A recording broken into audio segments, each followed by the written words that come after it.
The population group that will be discussed in this presentation is the elderly. In Sentinel Town, 142 people, or 23.3% of the population, are aged 65 plus, with 13.5% of those elderly living below the poverty level. Three health concerns that face elderly living in rural communities are depression, lack of access to health care, and high incidence of chronic conditions. Depression is prominent in the elderly population, and even more so in rural areas. A 2012 study on the quality of life in rural and urban adults aged 65 years and older found that study participants in rural areas had significantly lower social functioning than people in urban areas. And those in rural areas also reported having more memory problems and feeling more depressed than those in urban areas.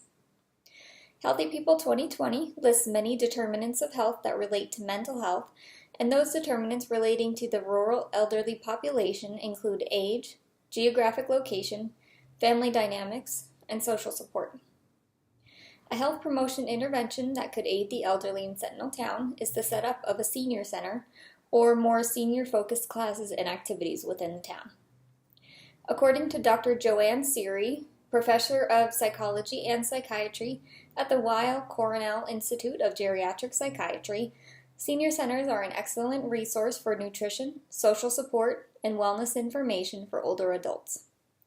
The location could potentially impact the intervention. In a rural area, if the senior center couldn't provide transportation aid, it may not have an effect because people who need the senior center most to have more social contact likely don't have the means to get around town. In an urban area, it may not be as much of an issue due to public transportation. Another issue that is a problem for rural elderly persons is lack of access to health care. The American Society of Aging explains that 2/3 of health professional shortage areas are in rural communities, and as is shown in Sentinel Town when talking to multiple citizens, the economy of a small rural town can often not provide for good healthcare options. In Sentinel Town, the health clinic is not open on weekends or evenings, and transportation is very limited, especially for elderly.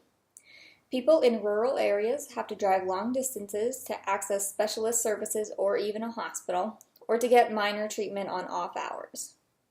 The health determinants that relate to this issue are transportation options and access to health services. An intervention that the town could implement to help reduce this disparity in access to care is to get the town's health clinic affiliated with a larger healthcare system or network, such as the Sentinel City healthcare system. The Rural Policy Research Institute has shown that doing so may improve the financial viability of the rural facility and can provide additional resources and infrastructure. In Sentinel Town, this could mean having more healthcare providers available at the clinic for longer hours. Location would not necessarily impact this intervention. Affiliation with a larger system could aid any small healthcare facility in providing greater resources to the area, whether urban or rural. The last health concern that affects rural elderly is chronic conditions. A CDC study published in 2017 found that Americans living in rural areas are more likely to die from 5 leading causes rather than their urban counterparts, which conditions including those from heart disease, cancer, stroke, and chronic respiratory disease. And those living in rural areas also have higher rates of cigarette smoking, high blood pressure, and obesity. The determinants of health relevant to this issue are age, dietary patterns, food availability, physical activity, and access to care. A health promotion and disease prevention intervention to help reduce this health concern is to have scheduled chronic disease screenings or classes, including blood pressure screenings, information on promoting physical activity and healthy eating, and smoking cessation. These classes and screenings could be held every few weeks or once a month at the health clinic or at another convenient place within the town. Blood pressure control would help reduce the risk of heart disease and stroke.